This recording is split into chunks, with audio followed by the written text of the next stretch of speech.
మీ అందరూ కులమతాలకు అతీతంగా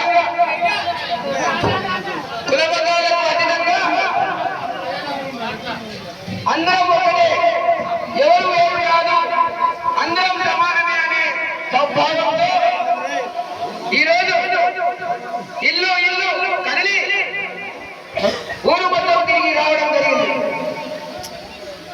మీ అందరికీ 10 సంవత్సరాల నుండి ఈ గ్రామానికి నా వంతు సాయంగా నేను చేయడం జరిగింది.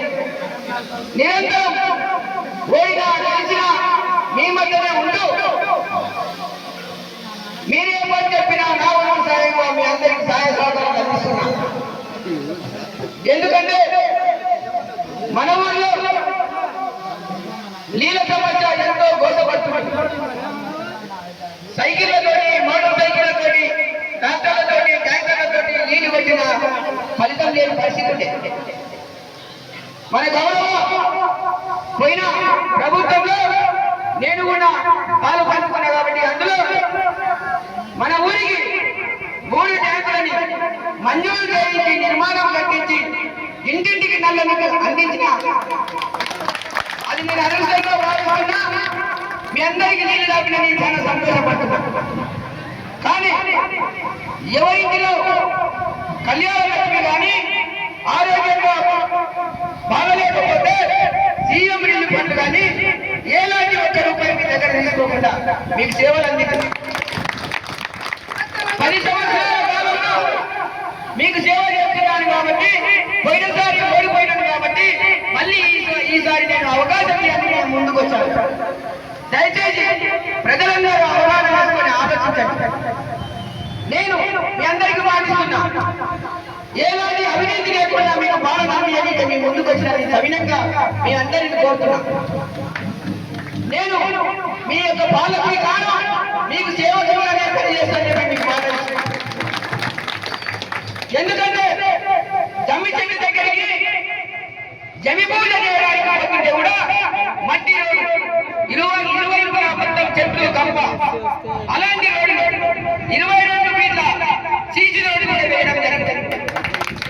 ఎవరు ఎన్ని అడ్డంకులు సృష్టించినా ఆ రోజు సీసీ రోడ్డుని కట్టించడం జరిగింది. గత 10 సంవత్సరాలుగా మన మణికొండ గ్రామ పంచాయతీ స్థితిలో ఉంటే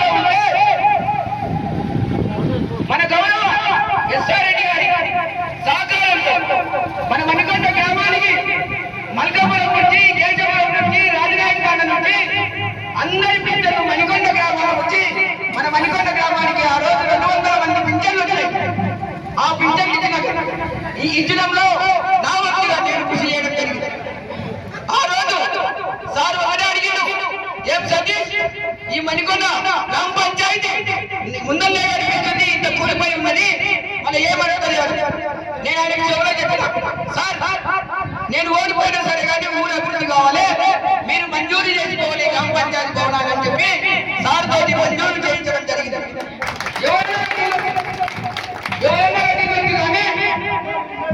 మంజూరు చేసింది మాత్రం ఎస్ఆర్ రెడ్డి గారు అని చెప్పి మీ అందరికీ అభినందనగా మనం చేస్తున్నాం. ఎందుకంటే ప్రభుత్వాలు ఏమన్నా ఉండకూడదు, నాకు 10 సంవత్సరాల అనుభవం ఉన్నది. నిరంతరం మీ కొరకు కృషి చేస్తా, మీ కొరకు పని చేస్తా. దయచేసి మళ్ళీ తప్పుడు నిర్ణయం తీసుకోకండి.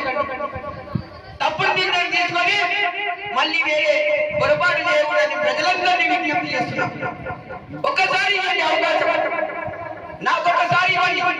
మీకు అభివృద్ధిలో పాల్పడుకుంటా, మీ అందరికి చేదోడు వాదోడుగా మీ అందరి ముందర మీకు సేవకుడిగా ఉంటా అని చెప్పి మీ అందరికీ సవినయంగా మాట్లాడుతున్నాను.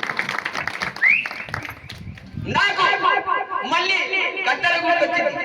మీ అందరూ కత్తెర గుర్తుకి ఓటు వేసి అఖండ మెజారిటీతో గెలిపిస్తారని చెప్పి మనవి చేస్తున్నాను. అలాగే నా పేద 12 మంది వారి మెంబర్లు ఉన్నవాడు, వారిని కూడా గెలిపిస్తుందంటే ఒక టీం వర్క్ అయింది.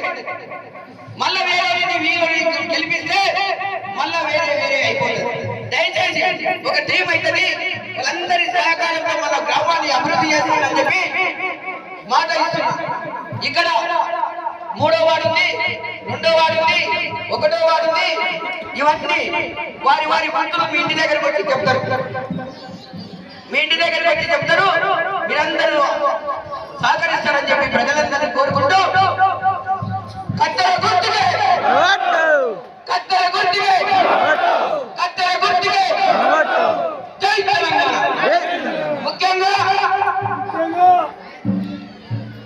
అన్ని పార్టీలు నేను టీఆర్ఎస్ మద్దతుదారు ఉండొచ్చు, నేను టీఆర్ఎస్ మద్దతుదారు ఉండొచ్చు, కానీ నాకు బీజేపీలు ఉన్నారు, పార్టీలకు అతీతంగా నాకు అందరూ సహకరిస్తున్నారు. వాళ్ళందరికీ పేరు పేరున ధన్యవాదాలు చెప్తున్నా. నేను గ్రామ సర్పంచ్ అంటే వ్యక్తి అనుకుంటారు, కానీ దానికి పార్టీ సింబల్ అనేది ఏముండదు. ఏ పార్టీకి సంబంధించిన వ్యక్తి కాదు. ఒక సర్పంచ్ అంటే ఈ గ్రామానికి తండ్రి లెక్క, ఈ గ్రామంలో ఉన్న ప్రజలు తండ్రి పిల్లల లెక్క. కాబట్టి నేను ఏ పార్టీలకు అతీతంగా పనిచేస్తానని మరొకసారి అందరికీ సవినయంగా విజ్ఞప్తి చేస్తూ జై తెలంగాణ.